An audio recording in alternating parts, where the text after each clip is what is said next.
Well, you took matters into your own hands and just sat down. An unruly group of parishioners here at Grace Church. Good morning. Good morning.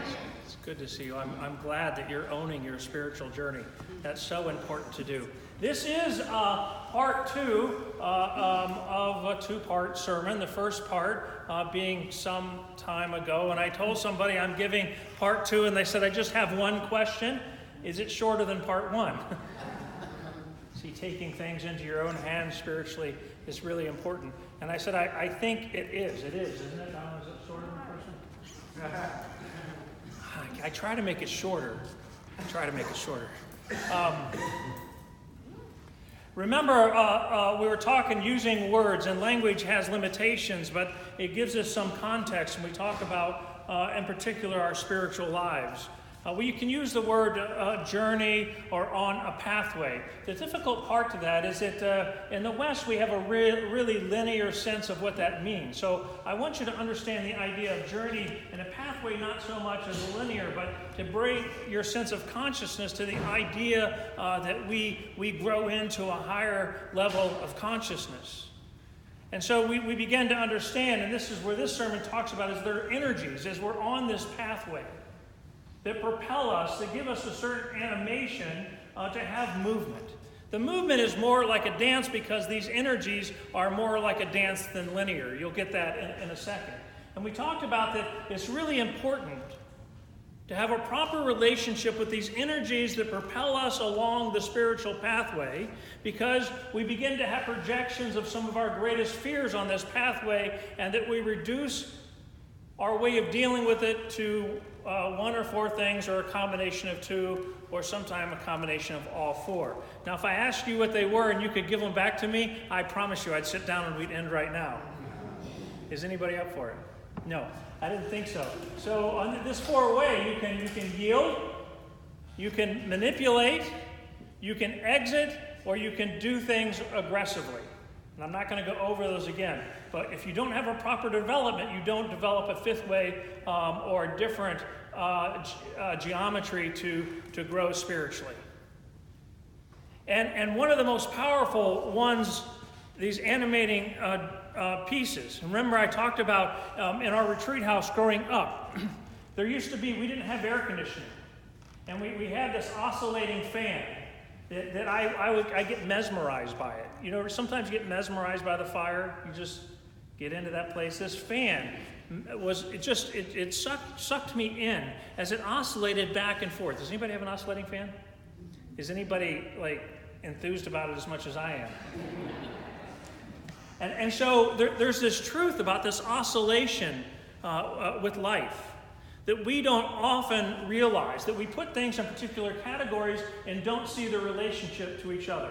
That we don't think that they oscillate with each other. We don't think that they dance with each other, but they do.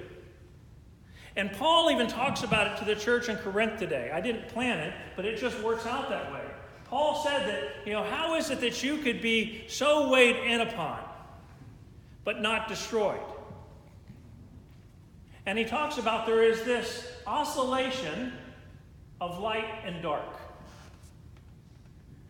What we tend to do is we ostracize darkness. We're okay with light, but we take darkness and we think it's synonymous with evil and bad. And the idea of darkness is not to be dealt with, that we're to overcome it, that we're to be rescued from it, that we're to get away from it, and yet we're perplexed by that because we can't seem to get rid of the darkness in our lives.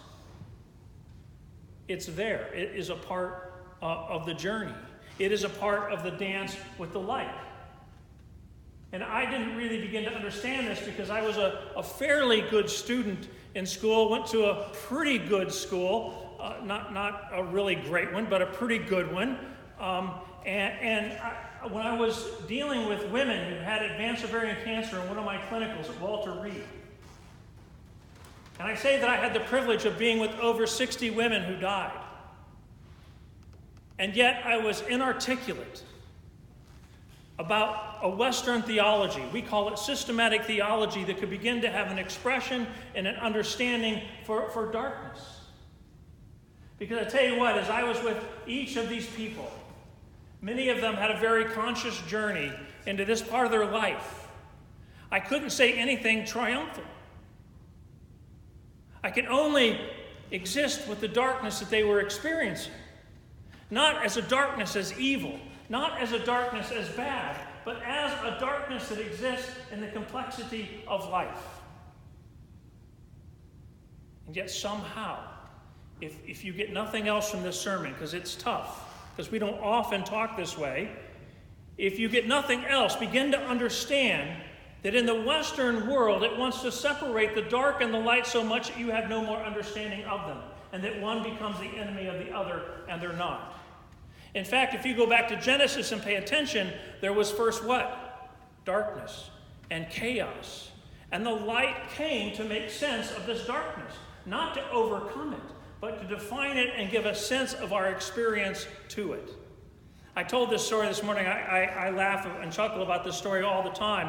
When I was in the Army, we had my ranger buddy. We were out in the field for a couple months. Typically, our stints were 3 months out in the field, and there are no tents or sleeping bag. When I reported to this particular unit, it's a very high-speed unit, I say, "Where's the tent?" They said, "There's no tent." "Where's my sleeping bag?" "There's no sleeping bag." "Well, what do I get?" "You get a poncho and a poncho liner, and only one.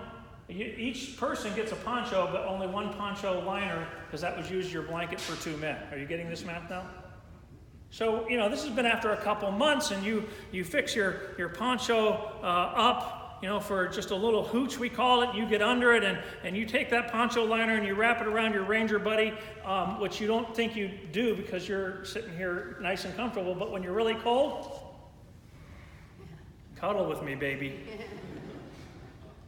And so it's like 2 o'clock in the morning, and my ranger partner, Chach, said, "Hey, chap," which was short for chaplain. "Hey, chap." And it's never fun to be woken up. And I'd say, "Chach, what is it?" He said, I need to go to the bathroom." Well, go. My first thought is, don't go in the poncho liner, but go. He said, "I can't." Well, why can't you? He said, "It's dark out." Yes. And he said, "You don't understand. I'm afraid of the dark." And I said, "Chach, you have an M4, which is a very powerful weapon system. Take it with you." He said, "It won't work. It doesn't work against the Blair Witch, who lives in the dark." And I said, I was thinking, well, probably not, but I didn't tell him that. And I said, "But how is it you think I can?" And he thought that the chappie had some sorts of rabbit foot existence against the Blair Witch. And so I went with him because I love my ranger partner, and all the way going to where he had to go to the bathroom, which is some distance away from where we slept, I kept thinking, please God, don't let us meet up with the Blair Witch. You see, darkness has been outcasted in such a way that it contains a particular evil that it really doesn't have.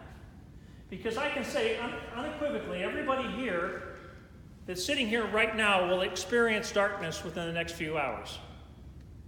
Do you know what I'm saying? Because the sun's going to do what? And then what's going to happen? And so you begin to understand in a grander universal sense that there is this oscillation between light and dark in our lives. If you understand nothing else, just hold on to that. Because when I work with people spiritually, they want to overcome the darkness, and I say you can't. It's not meant to be overcome. This same property, this retreat property, besides an oscillating fan, it didn't really cost a lot to entertain me as a child. What's really fun about that is I had time on my hands. And when you have time on your hands, you tend to notice things. I keep telling this to people all the time. You don't have enough time on your hands, so you're not noticing things. That's another spiritual piece I'll give to you. And particularly for young people today. Remember, I always say kicking the can was fun. Who in here played kick the can? Any young people play kick the can? Today, baby, we're kicking the can. And you're going to find out it's useless and fun. So this property had a well in the back. And I used to love to take the top of the well off. It had, for safety reasons. And I would get it off, and I would look down into this well. And it was deep. I mean, a grave typically that's not cremains is how deep is a grave? Now, this is not an advanced question, people. You should know this because you're all going there. A grave is how many feet down? Thank you. 6 feet. This well was far beyond death. At least in my young mind, I just, and it was, the well was built out of stones and rocks from the field. So it had all these jagged edges to it, and it was down there. And if you know me, I'm not really fond of elevator shafts. I don't know what the psychology is behind that, but I don't really like elevator shafts. And for me to stare down into this well was terrifying for me. And as a young man, because you have time in your hands, you're going to play with this well, right? The first thing you're going to do is what? Spit. Come on. That's the first thing you're going to do. It's readily accessible. You don't have to go looking for it. And you're like, well, I couldn't see it too far. Then you're going to go get a rock, right? And then you're going to drop it. And then I'm telling you, I couldn't hear the rock drop. That was deep. But like the oscillating fan, there had some sense of truth about that. And if I think about the idea of wells as a metaphor for our life, about how we grow and develop, if we were at the bottom of a well, God forbid, but I think we get there. We get to these places in our lives where we're at the bottom of the well. And it's dark. And we have this anxiety about it. And this fear and this complexity about life comes to us about this darkness. Now, I said to 8 o'clock, I said, if I took a survey, how many people would know darkness in their lives? I'm pretty sure everybody would have raised their hand. And I'm pretty sure today, if I asked the question here today, how many people would know darkness in your life? You would all raise your hand. Now, somebody was brave enough to come to me up after 8 and said, well, if you asked it at 10, there'll probably be some teenagers there that won't raise their hand. And I said, absolutely wrong. Absolutely wrong. I work with teenagers, and I don't know any teenager that has not had some relationship with darkness. Now remember, I'm not talking about demonic, evil. I'm talking about darkness as a process in our spiritual development in life. So we stand at the bottom of our wells in this darkness. And there's a tendency we look up. Depending on how deep we are is how big the hole is up top. The further down we are, does the hole seem bigger or smaller? Smaller. But we know because we're surrounded in darkness that there's light there. And so we do what most people do. We point our head up and we articulate a prayer to God, who's obviously up there in the light. And we say, "Dear God, I'm down here in the dark. Help me, please." We might even be articulate about whatever language we can put with it. Help me, God, I'm at the bottom of this well. I've lost my job, or my marriage is falling apart, or my grades are falling apart, or, we can keep going. Whatever drives your well, I don't know. That's unique to you. But you might put that language to it and say, God, help me with this. And then we stand there like this. And we're looking and we're waiting. And we're looking and we're waiting. And what comes down is a shovel of dirt. And we brush ourselves off and we look up and we say, that's not exactly what I meant. That's not what I meant, God. And then we try it again. We think, well, maybe I'm not righteous enough. And we pray harder. And we're looking. And guess what's coming? A bucket of dirt. And all of a sudden we say, boy, God must not be there. God must not be that smart. I don't know, what are the things we go through? We begin to see that, when we're in this dark place, we begin to see lots of correlations. We say, here's another pile. How are you doing? There's another pile of, I won't use that word, but, we begin to see a correlation with all the things that come down upon us. And we don't see what's going on. And so we stand there, and here comes another pile of dirt, and we brush ourselves off, and we're discouraged by life. And this darkness that seems to be so pervasive that we can't seem to escape. Then we say to other people, pray for me. I don't have the strength to pray. Because every time I pray, guess what happens? Bad things happen. Another pile of dirt. Another pile. Another pile. Just living the dream. Another pile. Right? Does everyone know what I'm talking about? You should. It is a part of life. And all of a sudden, through all of this, and we begin to wonder, and we begin to soften in a certain way because our ego begins to soften.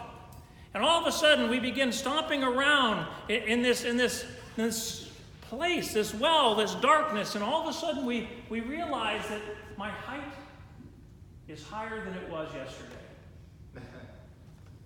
Because the dirt keeps building up. And we keep rising up. We keep rising up.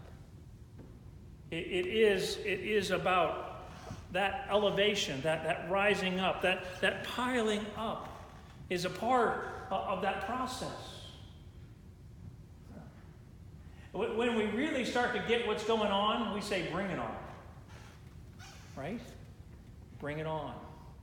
Because it's what Paul said to the church in Corinth. Once you begin to understand that all this stuff isn't going to kill you, it's going to rise you up into the light. Paul said, bring it on. Bring it on. And it's more about a coming up. And the darkness meets the light instead of the light meeting the darkness, which couldn't penetrate the walls of the well anyway. Now, we prefer this. This is true. When we're at the bottom of that well and we looked up, what were we looking for? We're looking for a rope or a rope ladder, but a rope will do. We looked up expecting a rope. And I'll tell you this, when you get a rope at the bottom of the well, it's a pretty efficient way to get out.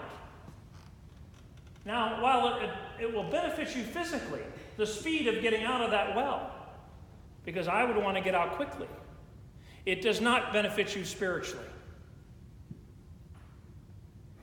Speed at the bottom of the well does not benefit you, but the slow layering up is what's important. And God in the universe won't let you get away with it. Because it's all about the layering up in our lives, spiritually. You say, why is that? You see, now, if I dropped a rope down to you and we're going to haul you up, you're not going to pay attention to the well. What you pay attention to in the layering up is the curvature of your life. These particular pieces and stones, field stones in your life, that want to speak to you and teach you. When the student's ready, the teacher shows up. And you begin to see these particular pieces in your life that are so important to look at. Because it's your life. You were meant to live this gift called your life. And this layering up gives you time to see the curvature of your life. And to realize it's not about who gets out first.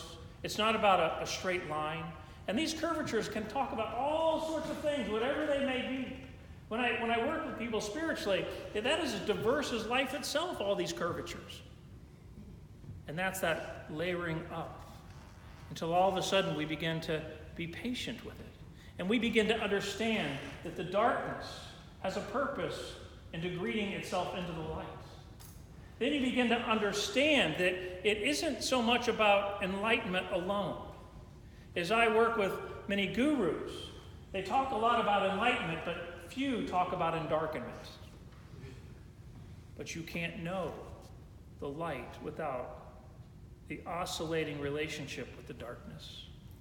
This is the process of endarkenment. That you get layered up in such a way that finally the warm sun greets you on your face. And you're ready to learn more and to know more. You're ready because you've been layered up in such a way that when you look at your own journey, that projection, that hologram of fear is greeted with a different angle. No longer is it about yielding, manipulating, exiting, or being an aggressive. That died, guess where? In the well. And when you start to walk, as Paul said, that we've all died there. We've died to meet the Son of God, to empower us in such a way that we know nothing is more precious than this journey.